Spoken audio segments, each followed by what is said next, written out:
Thank you, Representative Steinberg and the Council of State Governments. The tradition of energy intelligence has started back since really the 70s, and I wanted to touch on what are some of the most timely topics for today.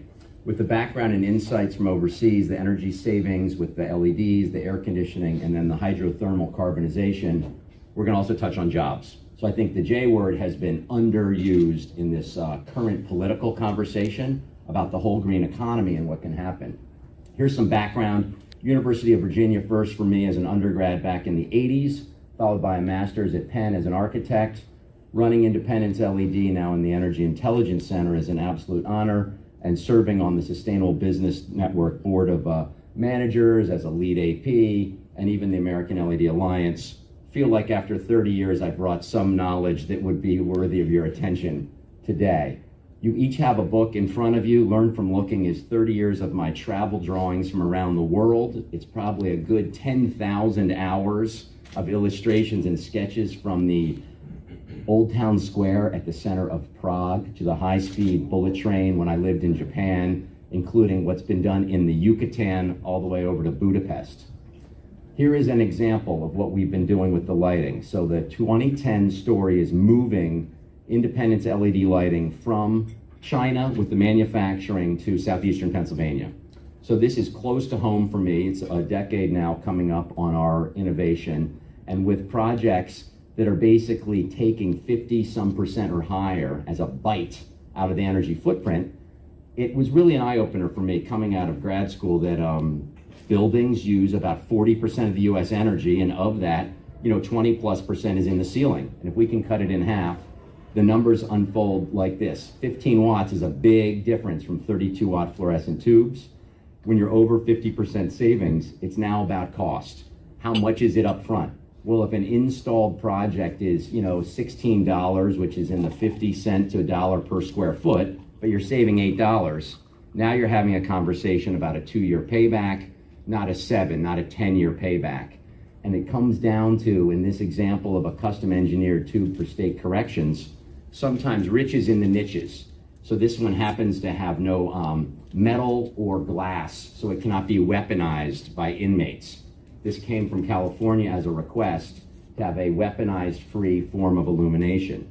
It's a micro example in the whole universe of thousands of products and the SKUs that we produce. Whether it's Walter Reed Hospital and beating out companies like GE for that contract because we had the Made in America, or 30 Navy ships. It's the Omni Hotel parking garage in New Haven, Representative. So it's really about looking at incrementally taking a bite out of that energy footprint, starting in many cases with the ceiling. When it comes to these other stories of lighting, the tipping point has happened. It's not about to come. So right around 2017, end of 16, we started seeing the real drop off with everything from, the incandescent 60 watt bulbs that could now be replaced with 6 watts with LEDs. They were at the Home Depot for the first time in the big box stores. What we hadn't seen when I got started was basically anything other than a flashlight that had the LEDs in it at the big box. We had to educate customers, and in your case, decision makers, that would see the value. It wasn't some snake oil that could cut the energy in half. Now it's at least more about which lights to buy and where to buy from. This drop off, it's interesting where you don't see the cascade come for the fluorescent tubes the way it does for the incandescent socket bulbs, is because they may have some 20,000 hour life and they could be in someone's laundry room at home for many, many more decades, depending on the use. There are also companies that make the ballast compatible LEDs that can fit into the existing ballast system, which also extends the component that starts those lights. When it comes to payback, people ask, well, what about, the efficiency is getting better and the cost is coming down. I say that's 100% true.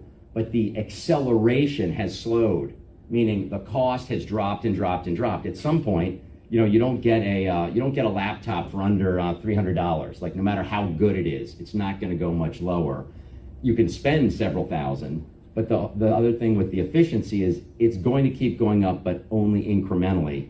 So now is really the time to dig in. Okay, mindset. If it ain't broke, don't fix it. We see that at the state level all the time. The lights are running. Why should I bother to change them? If we wait, the LEDs are getting cheaper and better. I just addressed that. And then if we don't have a budget, well, good news, the private sector is putting hundreds of millions, if not billions of dollars towards initiatives where there's a zero upfront cost. So first with the solutions A, you have to accept that the maintenance and the labor cost to touch these lights is higher, and it's sometimes passive than you might know. It is rarely calculated to the full extent. When it comes to this request for proposals, you all can lead by example in your roles, and I think that the story becomes basically ask for the performance contracting. You do not need to wait for a budget to unfold to start doing practical things. I've here just included a few of the case studies, but the idea of correctional facilities and government hospitals, saving 53%, changing out the lights for a public safety firehouse or rescue centers. These are among a universe of case studies that exist, not for our company, but across the industry. So it's hard to make the case not to change the lights and get started.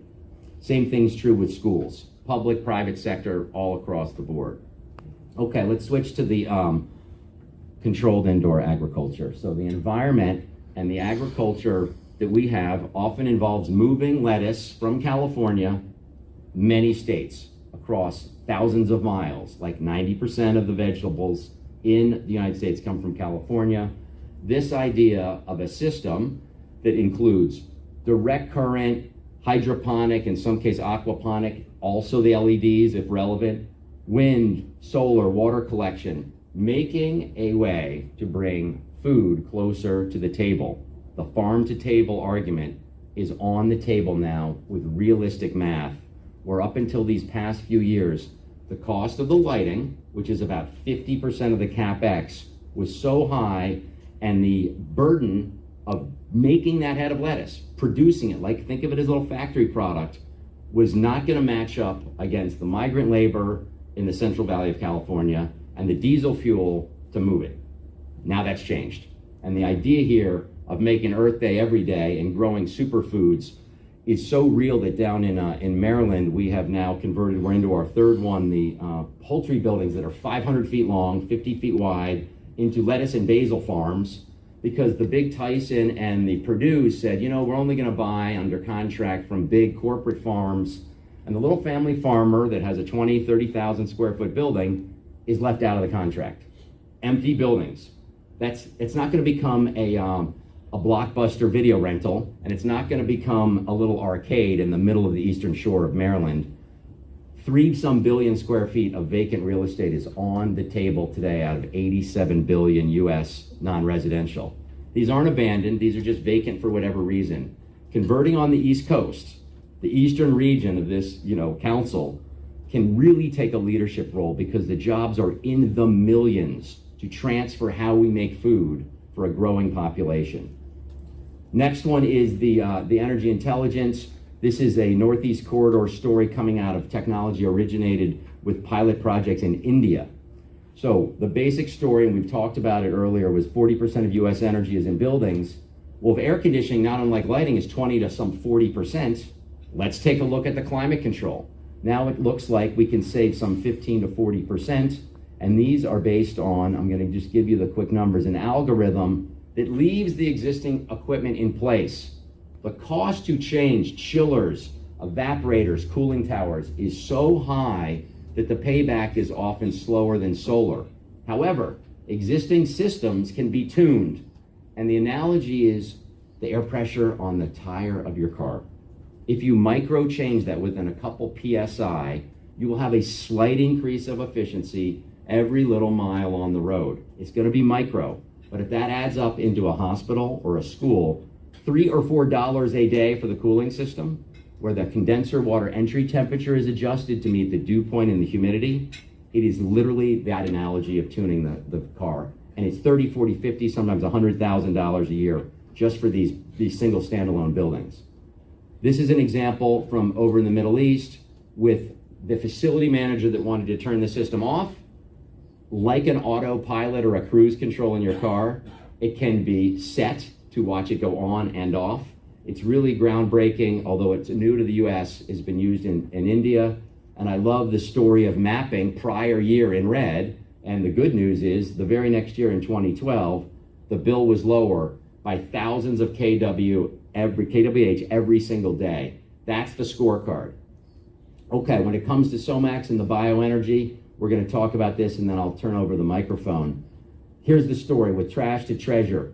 Food waste can be used for fuel.